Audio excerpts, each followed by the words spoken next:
Hello, so here I will be presenting the Mystery Machine from Lab 10. Here we can see I have two inputs, clock and the reset button, and I have three outputs being Q1, Q0, and Z. So with this Mystery Machine, there are four states that we have going on. So right now I'm in one of the first states. Well, right now everything is at 0. This is my idle state. And the only way I can move on to the next state is if I have both X and Y on high, and this goes on throughout the entire circuit. Because for example, if I were to just simply trigger X and run the clock, nothing happens. Same thing for Y, if I run that, nothing happens. And that's the first state. So I want to move on to the next state, in which I have Q1 outputting as 0, Q0 outputting 1, and Z outputting 0.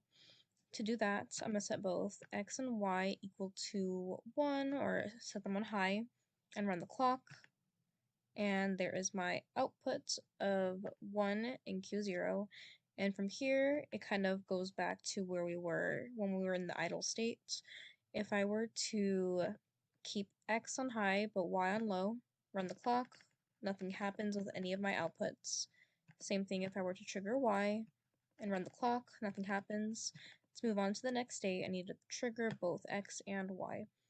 So I'm going to go ahead and run that, and this is going to give me an output of Q1 at 1, Q0 at 0, and Z at 0. So let's go and do that. There we go. Same thing as before.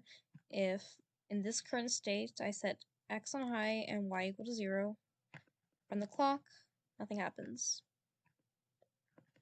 Nothing happens. Same with the Y input if I set that on high and X on low. To move on to the next state, in which all outputs output 1, I need to set X and Y equal to 0, run the clock. Here we are. And this is where on the state diagram I were to draw a star in this fourth state in which everything is outputting as high.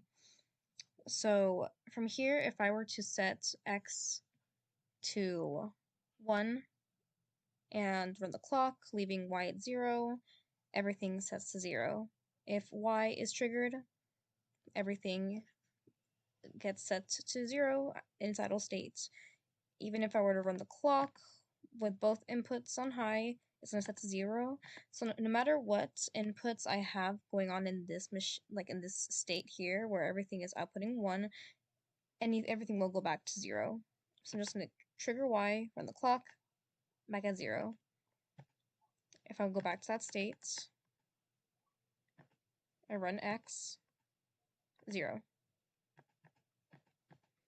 And just to show, if I run the clock from here with both inputs on high, at 0.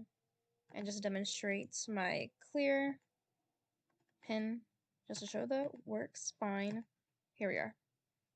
And that is the Mystery Machine. You can move on to the next state without both inputs being on high, and the final state in which all the outputs are at high at 1, it will regardless go back to idle states of all outputs being at 0, no matter which set of inputs you have triggered.